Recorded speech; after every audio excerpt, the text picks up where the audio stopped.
By 1950, many Eastern European countries were satellites of the Soviet Union.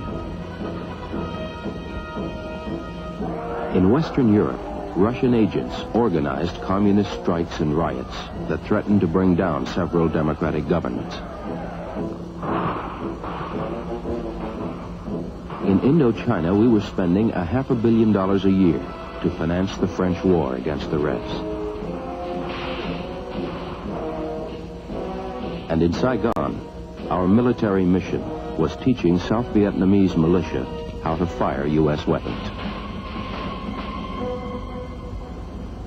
When World War II ended in 1945, Russia and America began a Cold War of ideology. But by 1950, many of us wondered if the U.S. could contain international communism without a shooting war.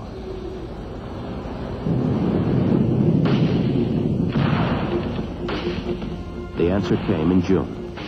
Korea is a small country, thousands of miles away. But what is happening there is important to every American. On Sunday, June 25th, communist forces attacked the Republic of Korea. Free nations must be on their guard, more than ever before, against this kind of sneak attack. Within hours of the invasion, President Truman ordered supplies rushed to Korea, and our World War II planes and ships prepared for war.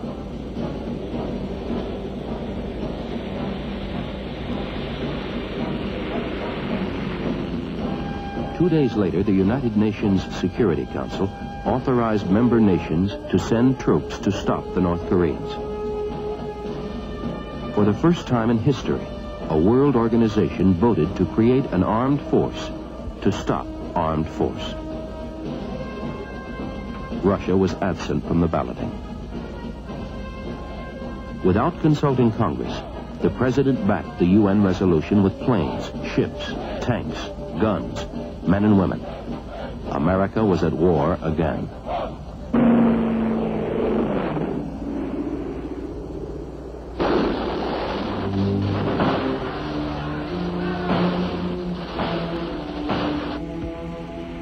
The first months were terrible for the UN.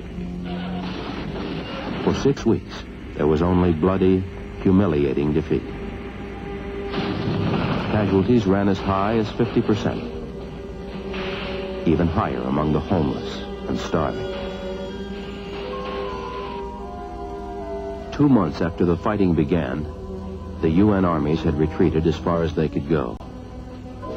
There was fear that if the war continued, our troops would be driven into the sea.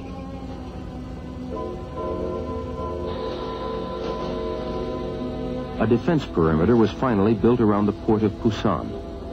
Supplies began to pour in from the States and Japan. And fresh UN troops from Britain, France, Australia, Holland, and the Philippines. With his men still trapped in Pusan, General MacArthur, commander of the UN forces, launched a brilliant and daring invasion. MacArthur landed waves of U.S. Marines at Incheon, 150 miles behind the enemy lines, and attacked the North Koreans from the rear.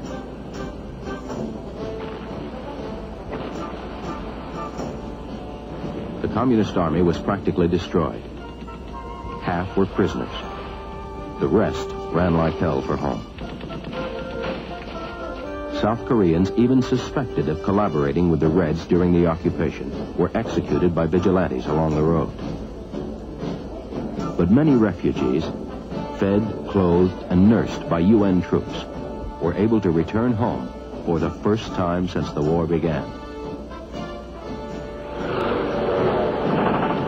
As the communists retreated, the UN forces swept north to the Yalu River, separating North Korea from Chinese Manchuria.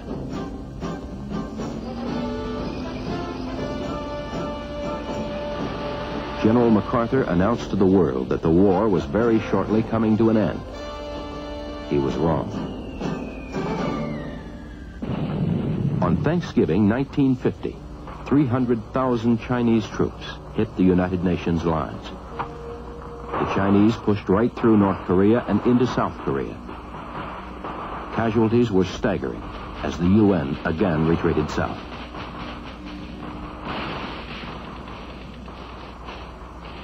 Finally, in July of 1953, after Eisenhower threatened to use atomic weapons in North Korea, an armistice was signed, and the survivors came home.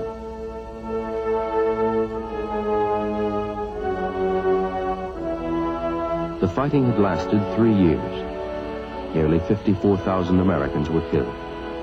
More than 2 million Chinese, North and South Koreans were also dead. Most of them civilians. Korea remained divided at the 38th parallel. But the war was finally over.